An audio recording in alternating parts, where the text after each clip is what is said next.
বিগত বছরগুলোতে শিক্ষা প্রতিষ্ঠানগুলো এক প্রকার জিম্মি হয়ে পড়েছিল ফ্যাসিবাদী হাসিনা সরকারের মদতপুষ্ট ছাত্রলীগের কাছে, যেখানে ছাত্র রাজনীতির নামে প্রতিপক্ষকে হত্যা, নিপীড়ন, নির্যাতন ছিল নিত্য নৈমিত্তিক ঘটনা। 2019 সালের 7 অক্টোবর এমনইভাবে ছাত্রলীগ সন্ত্রাসীদের নির্মমতার বলি হন বুয়েট শিক্ষার্থী আবরার। ভারতীয় আগ্রাসনের প্রতিবাদ করায় তাকে নির্মমভাবে হত্যা করা হয়। আবরার ফাহাদ হত্যাকাণ্ডের 5 বছর আজ। আবরারের স্মরণেই আমাদের আজকের আয়োজন। দর্শক সবাইকে আমন্ত্রণ জানিয়ে শুরু করছি দেশ টেলিভিশনের নিয়মিত আয়োজন জেরুসালেম নিবেদিত দেশ সম্প্রতিকের আজকের আয়োজন। আমি ফার্নাস জুই আছি পুরো আয়োজন জুড়ে আপনাদের সঙ্গে। আজকের আলোচনা আমাদের সঙ্গে আছেন দুজন অতিথি। চলুন এ পর্যায়ে পরিচিত হই। মোহাম্মদ বরকতুল্লাহ, আবরার ফাহাদের বাবা। সেই সঙ্গে আরও আছেন মোহাম্মদ তারিকুল ইসলাম, কেন্দ্রীয় সমন্বয়ক, বৈষম্য বিরোধী ছাত্র আন্দোলন। দুজনকেই আমন্ত্রণ জানাচ্ছি। জনাব বরকতুল্লাহ, আপনাকে দিয়ে আলোচনাটা শুরু করি। ঠিক আলোচনা না, আসলে আমরা জানতে চাই, আমি জানি যে একজন বাবা হয়ে সন্তানের লাশ কাঁধে বহন করার যে কষ্ট আর কিছু হতে পারে না। প্রশ্ন করতে যে আমার নিজেরও কষ্ট হচ্ছে। আসলে আবরার ফাহাদ 2019 সালে 7 অক্টোবর তাকে হত্যা করা হয়, কিন্তু আসলে আবরার ফাহাদ 6 অক্টোবর সকাল পর্যন্ত সে কুষ্টিয়াতে ছিল। তার কুষ্টিয়া থেকে তার মা তাকে এসবি গাড়িতে বাসে উঠায় দিয়ে আসে 10টার সময়। সে 10টার বাসে ঢাকাতে আসে, 4টের সময় গাবতলী বাস স্ট্যান্ডে নামে। ওখান থেকে বুয়েট ছাত্রার বাসে শেরে বাংলা হলে পৌঁছায় 5টার সময়। ওই সময় আবরালের মা তাকে ফোন করে, তুমি পৌঁছাইছো কি না? সে বলে হ্যাঁ আমি পৌঁছাইছি। তারপর তার মা বলে তুমি গোসল করে তোমাকে যে খাবার দেওয়া হয়েছে ওইগুলো খেয়ে নাও। তারপর ও গোসল করেছে। গোসল করে তার রুমমেট ছিল, তার সঙ্গে করে আবরালের আম্মু হচ্ছে রুটি এবং মাংস দিয়েছিল, সেইগুলি তারা দুইজন খেয়েছে। খেয়ে মাগরিবের নামাজ পড়ে সে তাকে তার বন্ধুকে বলেছে আমি ঘুমালাম, তুই আমাকে হলে 9টার সময় ডাক দেবে। তারপর সে ঘুমায় পড়ে, কিন্তু ঘুমানোর পরপরই 8টা 10 মিনিটে তাকে ওইভাবে তার কয়েকজন বন্ধু, তারাও একই ডিপার্টমেন্ট, 17 সালের ব্যাচ, 17-এর ব্যাচ, তাকে ডেকে নিয়ে যায়। ডেকে নিয়ে কয় তো ভাইয়েরা, বড় ভাইরা রাখছে, তুই আয়। কয় কোথায় রাখছে? কয় 2011 নম্বর রুমে। কয় কী জন্য? কয় গেলেই বুঝবে। হ্যাঁ, তারপর তাকে ওইভাবে নিয়ে যায়। নিয়ে যাওয়ার পরে তাকে যাই হোক এটা নির্যাতন করে তাকে প্রায় রাত 2:30 পর্যন্ত তাকে নির্যাতন করে। বিভিন্ন সময় তাকে বিভিন্ন প্রশ্ন জিজ্ঞাসা করে। শেরে বাংলা হলে কে কে শিবির করে বল। ও গায়ে আমি শিবির করে কি আমি জানি না, কিন্তু ওইভাবে তাকে বিভিন্ন প্রশ্ন করে। তারপর এইভাবে তাকে পিটানো হয়। পরবর্তীতে আমরা বাড়িতে আছি, ওই সময় বাড়িতে থেকে আমি রাত 11টার সময় তাকে ফোন দিছি আবরালের নম্বরে। তখন তাকে মোবাইল রিং হয়, ধরে না।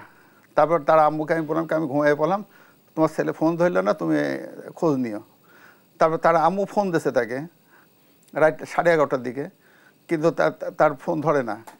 তখন আমার ছোটো ছেলে আবরাল ফায়েজ তখন কুষ্টিয়াতে ছিল। কুষ্টিয়াতে থাকার পর ওকে বলেছে কি এই দেখ তো তোর ভাইয়া হচ্ছে, ফোন ধরতেছ না কেন? তখন সে ফেসবুক ওপেন করে দেখে তার ফেসবুক অ্যাক্টিভ আছে। সে তখন বলে ভাইয়ের ফেসবুক অ্যাক্টিভ আছে, হয়তো মোবাইল সাইলেন্স করে রাখেছে, এই জন্য হয়তো শুনতে পাচ্ছে না। হ্যাঁ, এই বলে ওর আম্মু আছে ঘুমায় পড়ে। পরবর্তীতে ফজরের আজান পড়ার পর আমি নামাজ পড়তে উঠেছি, ওর আম্মু উঠেছে। অজু করে যেই আমি সুন্নত নামাজ পড়ার জন্য দাঁড়িয়েছি, আর ওই সময় তার আম্মুর মোবাইলে কল আসে। কল আসার পরে একজন বলছে, জিজ্ঞাসা করতেছে আবরার ফাহাদ কে? বললে আমার ছেলে। আপনার বাড়ি কোথায়? কুষ্টিয়ায়। বিভিন্ন প্রশ্ন জিজ্ঞাসা করার পর বলছে সে খুব অসুস্থ, আপনাদের কোনো আত্মীয় স্বজন যদি ঢাকায় থাকে তাহলে ঢাকা মেডিকেল কলেজে পাঠিয়ে দেন। তখন ওর আম্মু, যখন আপনাদের জানানো হলো যে আবরার ফাহাদ খুব অসুস্থ, কিন্তু তার আগের দিনই তো সে ঢাকার উদ্দেশ্যে বাড়ি থেকে রওনা হয়েছিল, তখন মনে প্রশ্ন জাগেনি? না, এটা ওই 6 তারিখে রওনা দিয়েছে না, 6 তারিখে দিবাগত রাতে রাত, মানে এটা 7 তারিখে ভোর 4টের দিকে, ভোর 4টে 4:30 দিকে ওই সময় ফোন করেছে। এটা অলরেডি সে তো ওই সময় মারা গেছে ওই সময়, তখন ফোন দিয়েছে তাকে। আবরাল ফাহাদ 6 তারিখে সে কুষ্টিয়া থেকে রওনা দিয়েছে। সে 5টার সময় 6 তারিখ 5টার সময় শেরেবাংলা হলে পৌঁছাইছে। পৌঁছানোর পরে তারপরে সে ঘুমায় পড়েছে ওই দিন। তারপরে ওই সময় তাকে আর 8:30 8:10 পরে তাকে ওখান থেকে তাকে রুম থেকে তাকে ডেকে নিয়ে গেছে। হ্যাঁ, ও তাকে নিয়ে ওই 2011 নম্বর রুমে তাকে ওই সময় মানে মারধর করছে, বল শেরেবাংলা হলে কে কে শিবির করে। হ্যাঁ, এইভাবে মারার পরে পরবর্তীতে 12টার পর তো 7 তারিখ চলে আসলো। 7 তারিখে সে ভোর হচ্ছে 5টার সময় ফজরের নামাজের সময় উঠেছে। ওই সময়কার ঘটনা। ওই সময় হচ্ছে কল আইছে, কয় আপনার ছেলে অসুস্থ, ঢাকা মেডিকেলে আছে, আপনার যদি কোনো আত্মীয়স্বজন থাকে সেখানে পাঠান। হ্যাঁ, তখন এই বলার পর তখন আবরাল ফায়াজ আমার ছোটো ছেলে, সে তখন বাড়িতে, তোর আম্মু যা বলকে এই তোর ভাইয়ের দেখ তো বলে অসুস্থ।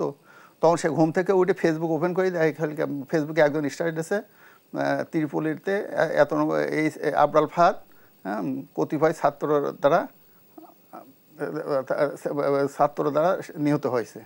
মানে এইভাবে দেওয়ার পরে আমরা বললাম তাকে তো সে মেরে ফেলে হয়েছে। তখন আমাদের আত্মীয় স্বজন ছিল, আবরালের মামা ছিল, মামাতো ভাই ছিল ঢাকাতে, তখন তাদের ঢাকাতে ঢাকা মেডিকেল পাঠানো হয়। তারপর তারা সিএনজি ভাড়া করে খুব দ্রুত বেগে তারা ঢাকা মেডিকেল পৌঁছাইছে। তখন যে দেখে কেবল ওই তার লাশ নিয়ে এসে ঢাকা মেডিকেলে নিয়ে এসে পৌঁছাইলো। নিয়ে এসে তারপরে সঙ্গে ছিল তার ইয়ে ছিল শেরেবাংলা হল প্রভোস্ট। হ্যাঁ, তারপরে আরও কয়েকজন ছিল, যে ওরা জিজ্ঞাসা করলে কি হয়েছে, তখন ওরা বলে তখন ওরা কথা বলে না। তারপর যে দেখে তারপরে লাশ দেখে ও লাশ চেহারা দেখে আবরাল ফাহাদ, তখন ওইভাবে মারা যায়। তখন আমাদের ফোন করে জানালো তার এই ঘটনা ঘটেছে। আমরা তখন নিশ্চিত হলাম আবরাল ফাহাদ এই হয়েছে। তারপরে আমরা তো ওই শোনার পর আমরা তো সবাই বিভিন্ন জায়গায় খবর দিলাম এই ঘটনা ঘটেছে। তখন আমরা ওর আম্মু তো মানে খুব মানে এটা তো বলা যাবে না, তখন তো আমাদের অবস্থা খুবই খারাপ। হ্যাঁ, তখন কী করা যাবে বিভিন্ন আমরা ব্যস্ত থাকলাম। হ্যাঁ, দেওয়ার পরে তারপর লাস্টে এখন আমাকে বলছে, তখন এখান থেকে পুলিশের সাথে কথা হচ্ছে। পুলিশ বলতেছে কি আবরাল ফাহাদের বাবা ঢাকাতে আসতে হবে, না হলে পর কেস করা যাবে না, সে এসে কেস করতে হবে। হ্যাঁ, তা আমি বললাম কি আমার শরীর অসুস্থ, আমি তো যাইতে পারবো না, না আসতে হবে, না হলে এবার বাবা ছাড়া কেস আমরা করাতে পারবো না। হ্যাঁ, যাই হোক পরবর্তীতে আমরা প্রথমে টেলিভিশনের হেডলাইনে দেখাচ্ছে লেখায় শিবির কর্মী সন্দেহে আবরাল ফাহাদ বুয়েট ছাত্র আবরাল ফাহাদকে হত্যা করা হয়েছে, এইভাবে হেডলাইন দেখাচ্ছে। কিন্তু আবরাল ফাহাদ তো কোনো সময় শিবির করে নাই, কোনো দলের সাথে যুক্ত ছিল না, কিন্তু এইভাবে নিউজ হচ্ছে। পরবর্তীতে আমাদের আত্মীয়স্বজন যারা ছিল সে তো কোনো দল করতে না, কীভাবে আপনারা দেখছেন এটা নিউজ। পরবর্তীতে তারা দেখলো ছাত্রলীগ এই কাজটা করেছে, পরে তারা দেখলো না সে কোনো দলের সাথে যুক্ত না থাকাতে তখন তারা আবার ওই খবরটা চেঞ্জ করে দেয় কতিপয় ছাত্রলীগ করতে নিহত হয়। তারপর অলরেডি আমরা ওই সময় 8:30 দিয়ে কুষ্টিয়া থেকে রওনা দিলাম ঢাকার উদ্দেশ্যে রওনা দিয়ে আমরা 4টির সময় শেরেবাংলা হলে পৌঁছাই। তখন ছেলে পেলে প্রভোস্ট রুম ঘেরোয়া করেছে, মানে টেলিভিশনের ফুটেজ নেওয়ার জন্যে, ভিডিও যে ফুটেজ ছিল ওই ফুটেজ নেওয়ার জন্য। কিন্তু পুলিশ কর্তৃপক্ষ যারা ছিল তারা ভিডিও ফুটেজ দেবে না। তা আমাদের বোঝাচ্ছে না এটা দিলে পারে ছেলেপেলে নষ্ট করে ফেলবে, তাহলে মামলা আলামত নষ্ট হয়ে যাবে, এটা দেওয়া যাবে না। মানে এইভাবে হলে বিভিন্ন অজুহাত করে তারা এইভাবে বলছে। কিন্তু ছেলেপেলে তাদের তালা মারি রেখেছে, যাতে আমাদের না দিলে আপনাদের আমরা বের হতে দেবো না। পরবর্তীতে দেখা গেল ছাত্র আর ওই মুহূর্তে তখন সন্ধ্যা পার হয়ে গেছে, তখন মামলা কেস করতে হবে, কেস করে তার লাশ নিতে হবে, নিয়ে আমাদের আবার কুষ্টিয়া আসতে হবে, তাকে দাফন করতে হবে। বিভিন্ন ইয়েতে আমাদের কেস করানোর জন্য আমাদের লালবাগ থানাতে নিয়ে গেল, চকবাজার থানাতে আমাদের নিয়ে গেল কেস করার জন্য।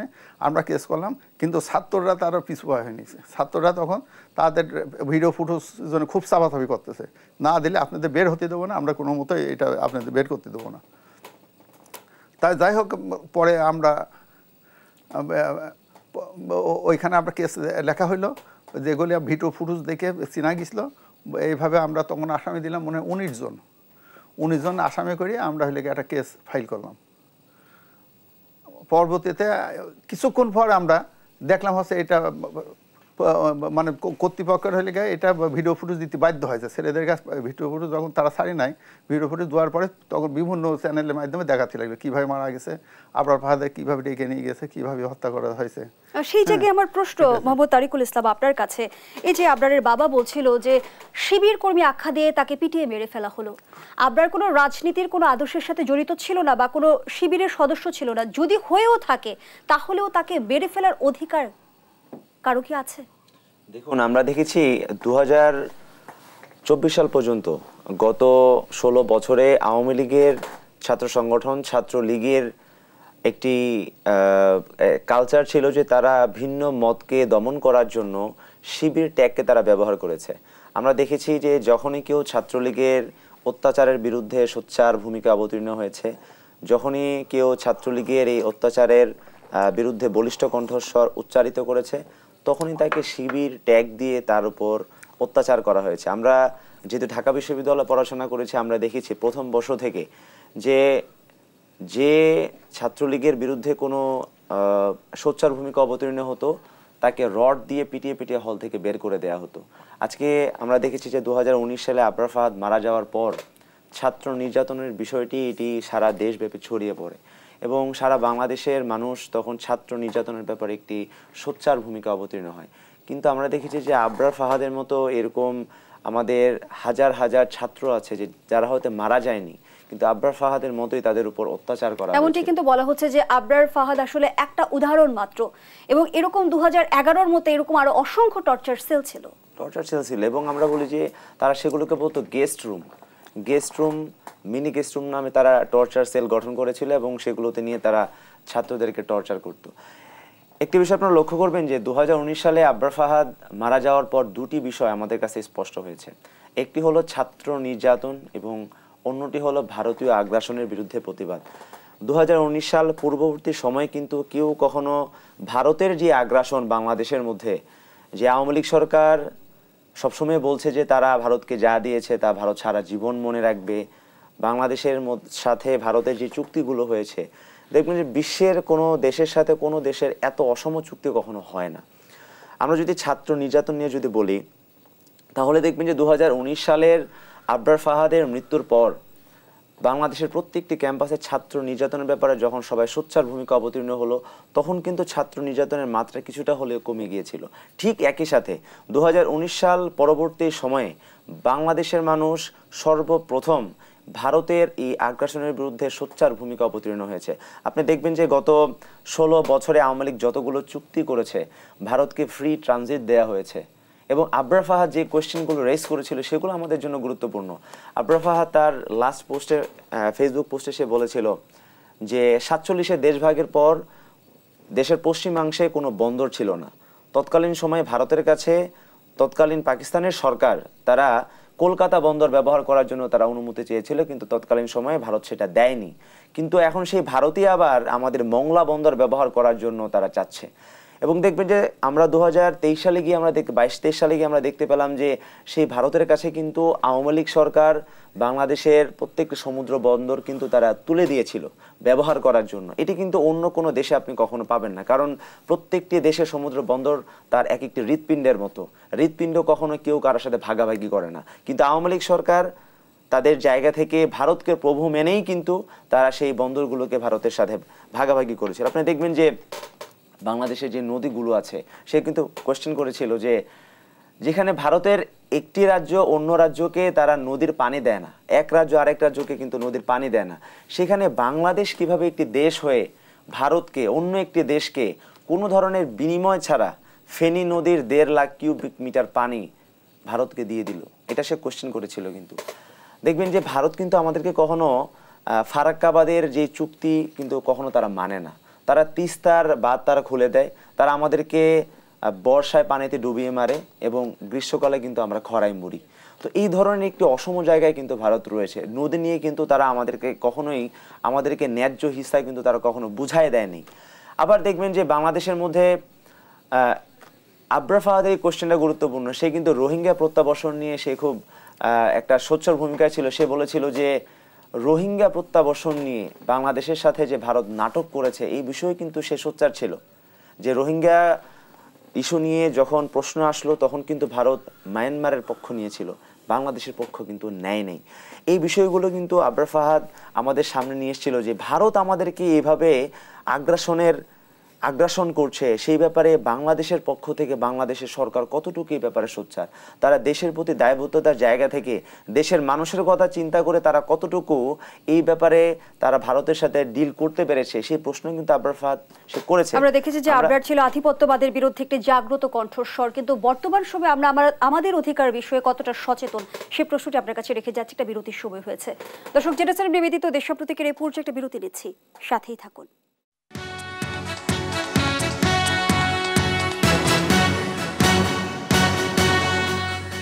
আবারও আমন্ত্রণ, আপনারা দেখছেন দেশ টেলিভিশনের নিয়মিত আয়োজন জেরুসালেম নিবেদিত দেশ সাম্প্রতিক। আমরা আবারও ফিরছি অতিথিদের কাছে। মোহাম্মদ বরকতুল্লাহ, যে আলোচনায় আমরা ছিলাম, আমরা আজ বলছি যে আবরারের স্মরণে আমাদের এই বিশেষ আয়োজন, কিন্তু হয়তো বাবা হিসেবে কোনো বিশেষ দিনের আপনার প্রয়োজন হয় না আবরারকে স্মরণ করতে। আবরারের শূন্যতা কতটা অনুভব করেন? আসলে আবরারের তো শূন্যতা তো আমাদের পূরণ করার সম্ভব নয়, কারণ আবরার ছিল আমার বড় ছেলে, তার উপর আমাদের অনেক আশা ভরসা ছিল, অনেক কিছু। তার উপর আবার তার ছোটো ভাইয়েরও অনেক আশা ছিল, যাতে ভাই পাশ করে বের হবে। আবরাল ফাহাদ আর আবরাল ফায়েজ, দুই ভাই, এরা 4 বছরে ছোটো বড় ছিল, কিন্তু দুইজন কিন্তু একই সাথে খেলাধুলা করতো, সমস্ত কিছু ছিল। হ্যাঁ, কিন্তু আমাদের আশা ছিল আবরাল ফাহাদ পাশ করে বই থেকে পাশ করে বের হবে, আর আবরাল ফায়েজ আবার যে কোনো জায়গায় হয়তো ভর্তি হবে, এইভাবে। কিন্তু আমাদের মাঝখানে তো এটা মানে আমাদের সব আশা ভরসা শেষ হয়ে যায়। আর আর কোনো একটা সন্তান হারায়নি মানে এটা তো কোনো ক্ষতি, কোনো পূরণ হওয়া সম্ভব না, এটা তো পূরণ। আর এটাতে কি কঠিন, একটা ছেলে মারা গেলে বা ওই যা মারা যায় তখন তারাই বোঝা যাচ্ছে এটা কী বেদনাদায়ক। এই জন্যই তো এইটা আমাদের পক্ষে ভোলা কোনো দিনের সম্ভব না। আবরারের কোন বিষয়গুলো সবচেয়ে বেশি মনে পড়ে? আবরার ফাহাদ সে এতটাই ছিল, তার সবচেয়ে ভালো তার আম্মুর সাথে, মানে যেখানে যাইতো তার আম্মুকে সঙ্গে নিয়ে যেত। সে যেখানে যেত সে কিন্তু কোনো দিন একা একা কোথায় বাইরে যেত না। আর কোনো কিছু কেনাকাটা হলে বা তার আম্মুকে সাথে করে নিয়ে যাবে। হ্যাঁ, সে আম্মু ছাড়া কিছু বুঝতো না। এই না বোঝার কারণে তার আম্মু তার উপর বেশিটা একটা ডিফেন্ড ছিল। থাকার পরে এখন মারা যাওয়ার পরে এখন তার আম্মু হলে এই বিভিন্ন তার স্মৃতি মনে হয়। একটা রোড দিয়ে যদি হেঁটে যায়, এইখানে আমি তাকে নিয়ে আইছি, এখানে দোকানে নিয়ে আইছি, মানে বিভিন্ন তার স্মৃতি মনে পড়ে। এমনকি মনে হয় যেদিন আবরাল ফাহাদ কুষ্টিয়া থেকে চলে আসে, এই দিন তার শার্ট ইস্ত্রি করে দিয়েছিল। শার্ট ওখানে তার মা শুয়েছিল, মাথার কাছে দাঁড়িয়ে সে শার্টটা গায়ে দিল। কিন্তু এখনও যদি ওইখানে তার আম্মু আসতে পারবো যে আমার আবরাল ফাহাদ সে এইখানে হচ্ছে দাঁড়াই আমার দিক তাকাইছিল। হ্যাঁ, বিভিন্ন স্মৃতি মনে পড়ে, আর এটা তো ভোলা কোনো মতোই সম্ভব না আমাদের পক্ষে। বাবার সাথে আবরারের সম্পর্কটা কেমন ছিল, বন্ধুত্বের? হ্যাঁ, আমাদের সাথে সম্পর্ক খুব ভালো ছিল। কোনো কিছু জিজ্ঞাসা করলে সে সুন্দরভাবে জবাব দিত। হ্যাঁ, কোনো কিছু যেমন আমি যদি কোনো জিজ্ঞাসার কথা, আবু তোমার যে এইগুলি কেমন আছে, তোমরা কি বুঝবা? হ্যাঁ, এখন তো দেশের অবস্থা অন্যভাবে। হ্যাঁ, মানে অন্যভাবেই করতাম, মানে যে কোনো প্রশ্ন করলে বা সে সঙ্গে সঙ্গে জবাব দিত। আর এমন কিছু প্রশ্ন জবাব দিত মানে আমরা আশ্চর্য হয়ে যেতাম, মানে সে এই জিনিসগুলি জানলো কীভাবে। হ্যাঁ, তা আমরা জিজ্ঞাসা করি তুমি এগুলো কোত্থেকে পাইছো? কয়েক আমি বিভিন্ন দেশের বই পড়ি। হ্যাঁ, বিভিন্ন অনলাইনে আমি বইগুলি সংগ্রহ করি, বিভিন্ন দেশের আমি বই পড়ি আমি এই সমস্ত তথ্যগুলি সংগ্রহ করি। আপনার বাংলাদেশ নিয়ে কি স্বপ্ন দেখতো? আবরাল ফাহাদ বাংলাদেশ নিয়ে তার একটা আশা ছিল, সে সুন্দর একটা দেশ গড়বে। সে প্রথমে আমাদের তো একটা আশা ভরসা ছিল তাকে আমরা ডাক্তারি পড়াবো। আমরা কিন্তু অলরেডি তাকে ডাক্তারি ভর্তিও করেছিলাম, মেডিকেল কলেজে আমরা ভর্তি করেছি। কিন্তু সে সে বললো না আমি ইঞ্জিনিয়ার হব। এমনকি সে ডাক্তারি যখন ভর্তি করতে আমরা নিয়ে যাই তখন সে ভর্তি হবে না। সে বললে কি আমি বইটি চান্স পাবো না, আমি বইটি ভর্তি হবো, তোমরা অযথা পয়সা খরচ করে না। হ্যাঁ, আমাদের আশা ছিল সে হয়তো ডাক্তারি পাস করবে, হয়তো গ্রামে আমরা একটা ছোটো একটা ক্লিনিক করে দেবো, ওইখানে এসে প্রতি মাসে কিংবা প্রতি সপ্তাহে এসে একদিন করে রুগী দেখবে, যাতে সাধারণ গরিব দুঃখী জনগণ আছে তারা সেবা পাবে। হ্যাঁ, কিন্তু আমাদের তো সেই আশা আর আমরা পালন করতে পারি না। কখনো মনের অজান্তে এই ভাবনাটা কি আসে যে আবরার যদি বেঁচে থাকতো তাহলে হয়তো তার শিক্ষা জীবন শেষ করে এখন কর্মজীবনে সে প্রবেশ করতো? হ্যাঁ, আবরাল ফায়াদ সে তো 17-র ব্যাচ ছিল, আমাদের আশা ছিল 17 আর 21 সালে সে পাস করে বের হবে। হ্যাঁ, 21 সালে বের হবে। কিন্তু আমরা জানি যেমন এখন তাদের বেচটা 1.5 বছর আগে বের হয়ে গেছে, এখন যে কোনো একটা কর্মে তো অবশ্যই সে যোগদান করতে। এখন আবারও ফিরবো আপনার কাছে তারিকুল ইসলাম, যে আলোচনায় আমরা ছিলাম, এই যে ভারতীয় আধিপত্যবাদের বিরুদ্ধে প্রতিবাদ করায় জীবন দিতে হয়েছে আবরারকে, আমরা আবরারের এই হত্যাকাণ্ড থেকে কি শিক্ষা নিতে পারি?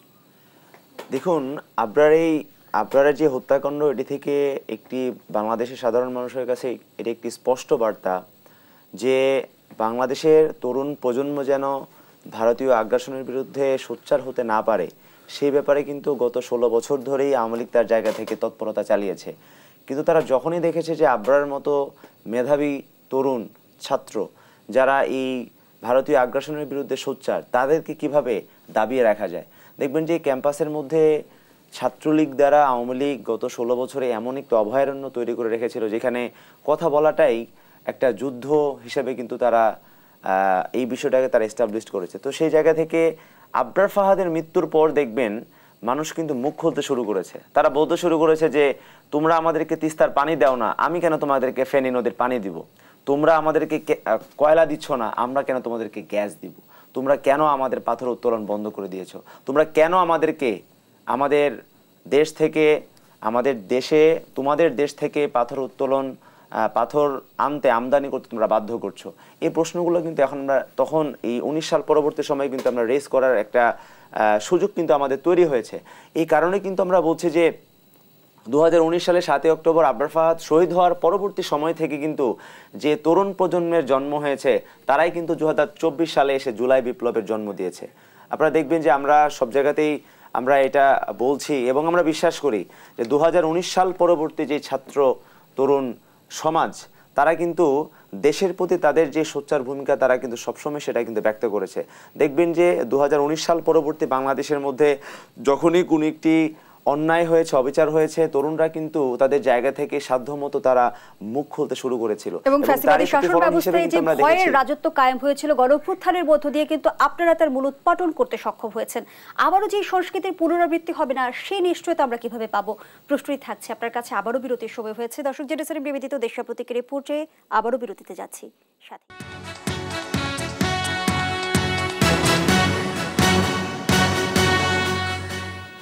আবারও আমন্ত্রণ, আপনারা দেখছেন জেরুসালেম নিবেদিত দেশ সাম্প্রতিক। আমরা আবারও ফিরছি আলোচনায়। তারিকুল ইসলাম, যে আলোচনা আমরা ছিলাম, গণঅভ্যুত্থানের মধ্য দিয়ে আমরা দেখলাম যে ভয়ের যে রাজত্ব ছিল ক্যাম্পাসে ক্যাম্পাসে তার অবসান হয়েছে, কিন্তু আবারও যে পুরনো চেহারায় ক্যাম্পাস ফিরবে না বা আবারও যে ওরকম চেহারায় আবার পুনরাবৃত্তি যে ঘটবে না তার নিশ্চয়তা আমরা কোথা থেকে পাবো? দেখুন, আমরা বাংলাদেশের ছাত্র সমাজ আমরা একটি ম্যান্ডেট নিয়ে সামনে দিকে আগাচ্ছি এবং আমরা বলছি যে আমাদের বাংলাদেশের ছাত্র রাজনীতিতে একটি ইতিবাচক পরিবর্তন নিয়ে আসতে হবে। আমরা দেখেছি যে আপনি দেখবেন যে আমাদের 5ই আগস্ট পরবর্তী সময়ে কিন্তু একটি র উঠেছিল যে ছাত্র রাজনীতি নিষিদ্ধ করতে হবে। অর্থাৎ মানুষের জনমনে এই জিনিসটাই আসলে আমরা অনেকটা প্রতিষ্ঠিত হয়ে গিয়েছে যে ছাত্র রাজনীতি বলতে বোধ হয় দখলদারি, গেস্ট রুম, অত্যাচার, জোর করে প্রোগ্রামে নিয়ে যাওয়া, ভাইদের বাজার করে দেয়া, নেতাদের বাজার করে দেয়া, এই ধরনের একটা কালচার। যে কালচারটা আসলে ছাত্র রাজনীতির একটা খারাপ দিক, কিন্তু অন্য একটি দিক কিন্তু ছিল। যে দিকটা আমি দেখতে পেয়েছি যে যখনই কোনো একটা অন্যায় হচ্ছে ক্যাম্পাসে তখনই কিন্তু ছাত্ররা তাদের জায়গা থেকে একটা প্রতিবাদী চরিত্র কিন্তু সামনে নিয়ে এসছে। সুতরাং সেই জায়গা থেকে কিন্তু আমরা মনে করি যে ইতিবাচক ছাত্র রাজনীতি যদি আমরা সামনে নিয়ে আসতে পারি তাহলে কিন্তু আমাদের জায়গা থেকে এই ভয়ের রাজত্ব কায়েম করা বা ছাত্ররা তাদের জায়গা থেকে যখনই কোনো একটা অন্যায়ের বিরুদ্ধে সোচ্চার ভূমিকা অবতীর্ণ হবে, সেই অন্যায়ের বিরুদ্ধে সোচ্চার ভূমিকা যদি কারো বিপক্ষে যায় তারা এখানে চড়াও হবে, এই ধরনের কালচার যেন ক্যাম্পাসের মধ্যে আর প্রতিষ্ঠিত না হয় সেই ব্যাপারে কিন্তু ছাত্ররা তারা তাদের জায়গা থেকে অঙ্গীকারাবদ্ধ। এবং আমরা মনে করি যে বাংলাদেশের বর্তমান যে ছাত্র সমাজ তারা তাদের জায়গা থেকে যে কোনো অধিকার আদায়ে সোচ্চার এবং আমরা এই জিনিসটা আমরা বলছি যে যারা ছাত্রলীগের মতো হতে চাইবে, যারা ছাত্রলীগের মতো দখলদারিত্ব ক্যাম্পাসে একটি ভয় রাজত্ব কায়েম করতে চাইবে, তারা কিন্তু ছাত্রলীগের মতোই প্রত্যাখ্যাত হবে। অর্থাৎ আমরা চাই যে বাংলাদেশের প্রত্যেকটি ক্যাম্পাস তাদের জায়গা থেকে আমরা শিক্ষার পরিবেশ যেন আমরা একটা নিশ্চিত করতে পারি, সেই ব্যাপারে যেন তারা সোচ্চার ভূমিকায় যেন অবতীর্ণ হয়। এবং আমরা মনে করি যে বাংলাদেশের ছাত্র সমাজ যেভাবে তাদের দেশ নিয়ে এখন বর্তমানে সোচ্চার ভূমিকা অবতীর্ণ হয়েছে, তারা ঠিক একইভাবে শিক্ষা প্রতিষ্ঠান থেকে শুরু করে সকল বিষয়ে তারা সোচ্চার ভূমিকা অবতীর্ণ থাকবে। ধন্যবাদ জানাচ্ছি আপনাকে। আবারও ফিরতে চাই বরকতুল্লাহ আপনার কাছে। আমরা দেখলাম যে আজ সারা দেশ আবরারকে স্মরণ করছে, পিতা হিসেবে কতটা গর্ববোধ করেন? আসলে আবরার ফাহাদ, মানে আমরা তো জানি কোনো মানুষ জন্ম হলে তার মৃত্যু হবেই, কিন্তু আবরার ফাহাদ যে এত অল্প বয়সে মারা যাবে, হ্যাঁ, সেটা হয়তো আল্লাহ পাক তার ওইভাবেই তার ভাগ্যে লেখা ছিল। কিন্তু আমরা আবরার ফাহাদের যে স্মরণ করে, আসলে এটা আমাদের কাছে খুবই ভালো লাগে। কারণ এক আবরার ফাহাদের জন্য যদি দেশ অনেকটা শান্তিতে এসেছে ওই সময় ইউনিভার্সিটি, বিভিন্ন ইউনিভার্সিটি, বিশেষ করে বুয়েট, ওখানে ছাত্র রাজনীতি বন্ধ হয়, সবাই সুষ্ঠুভাবে লেখাপড়া করতে পারে। হ্যাঁ, তখন আমাদের এগুলি শুনলে পারে আমাদের কাছে খুব ভালো লাগে। হ্যাঁ, এক আবরার ফাহাদ যে যদি অনেকেই যদি সে লেখাপড়া ভালোভাবে করতে পারে, হ্যাঁ, সেটা তো অনেক শুনলে পারে অনেক ভালো লাগে এগুলি আমাদের কাছে। আমরা যেমনটি জানি যে আবরার হত্যাকাণ্ডে 20 জনকে মৃত্যুদণ্ড এবং 5 জনকে যাবজ্জীবন কারাদণ্ড দেওয়া হয়, তবে রায়ের বিরুদ্ধে আপিল এখনো নিষ্পত্তি হয়নি। বিচার নিয়ে আপনাদের প্রত্যাশা কি? আসলে আমরা সরকারের কাছে আবেদন জানাই যাতে আমাদের তো যে অন্তর্বর্তীকালীন সরকার এসেছে, আমরা অতি সত্বর তার আপিলের শুনানি করা হোক, ডেট রিফারেন্স, এবং যারা আপিল করেছে একই সাথে শুনানি করে তাদের শাস্তি যাতে নিশ্চিত হয় সেই ব্যবস্থা করার জন্য আমরা আবেদন জানাচ্ছি। আর ভবিষ্যতে এই কেসগুলি এখনও তো অনেক আছে, এই কেস আপিল বিভাগ আছে, এখন অনেক সময়ের ব্যাপার। এই জন্য যাতে আমাদের কেসটা যাতে তাড়াতাড়ি বিশেষ ইতে নিয়ে এসে তাড়াতাড়ি কেসটা শেষ করার জন্য আমরা আবেদন জানাই সরকারের কাছে।